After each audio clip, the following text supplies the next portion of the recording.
today I'm going to be talking about how to master a Bûche de Noël. These are a couple pictures of a Bûche de Noël, which is also known as a Yule log cake or a jelly roll. They are frequently seen at Christmas time. They are a French cake meant to resemble a log. They date back hundreds of years to before medieval times in England and France, according to Stephanie Butler of History.com.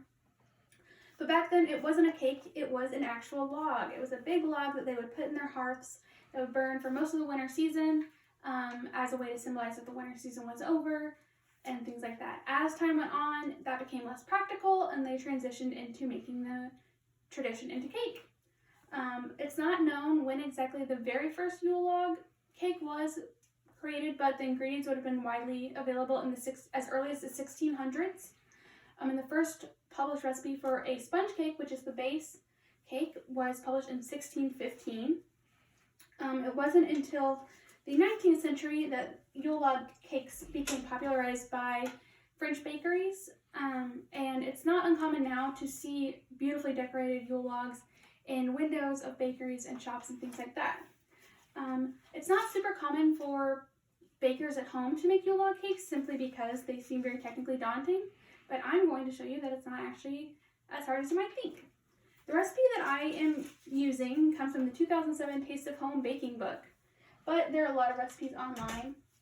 And the very first thing, a sponge cake typically uses eggs, flour, sugar, baking powder, vanilla extract, and water. I'm adding melted chocolate because I want it to be chocolate cake because I like chocolate cake, but it can be whatever flavor you want it to be. It's important to go ahead and prep all of your ingredients. That will make it a lot easier as you bake, since this is a kind of technical process. And it's important to go ahead and line your pan with parchment paper or wax paper and then grease and flour that paper. I use a 13 by 9 by 1 inch pan. There are a lot of other types of pans, but you want it to be a shallow pan. The eggs will need to be separated for this. That's a pretty crucial part of making this. It is much easier to separate cold eggs, but you want your egg whites to have become room temperature by the time you're working with them. So what I typically do is I will separate my eggs at the very beginning before I set out even any of my other ingredients, and then by the time I'm ready to work with them, they have reached room temperature. So the first thing that the egg yolks are the first technical step, and you will be whipping them with sugar and vanilla to make kind of a lemony thickened mixture. And it should look like this.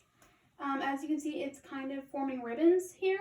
If you're not sure if you've already reached this point with your egg yolks, you probably haven't. You will know when they become thicker and are the right consistency and color, but you want it to kind of look like this. And then your egg whites need to be stiff peaks. So you can see here kind of the progression. These are what your stiff peaks will look like. They're going to hold their shape when you lift the beaters out and will kind of take on the shine that you can see there. And then you are going to combine both of those things, your batter and the egg whites. It is very important that you do not use your mixer to combine the egg whites with the batter, because you will beat all of the air out of the egg whites that you just spent so long putting in there. So you want to take a spatula and fold it in very carefully, or else your sponge cake won't be a sponge cake. It will kind of become a flat pancake. But once you have all that and you put the cake in the oven, it does not take very long to bake, but while you're baking it, you want to get it prepped to roll it. This is another part of the recipe that does seem very scary, but I promise it's super easy. The only thing you need is a clean and smooth kitchen towel and some powdered sugar. You lay out the kitchen towel. You want it to be as smooth and free of texture as possible, and sprinkle about 2 tablespoons of powdered sugar over it. Once your cake comes out of the oven, let it sit for about 5 minutes on a wire rack. If you try and flip it too soon, it will fall apart because it will be too hot, and then you won't have a cake anymore. So make sure and give it that time to rest. And then all you have to do is flip your cake onto this towel and remove the cake pan, and then very carefully peel off the wax paper so that you're left with an intact cake that's upside down on your towel. And starting from the short side, you will roll the cake up inside the towel until you reach the end of it, and then you'll place it on a wire rack seam side down. You want to make sure that the seam of the cake is facing downwards. If not, it might unroll and then it'll be too late. But it is important to do this pretty soon after it comes out of the oven, no longer than 5-10 minutes after it comes out.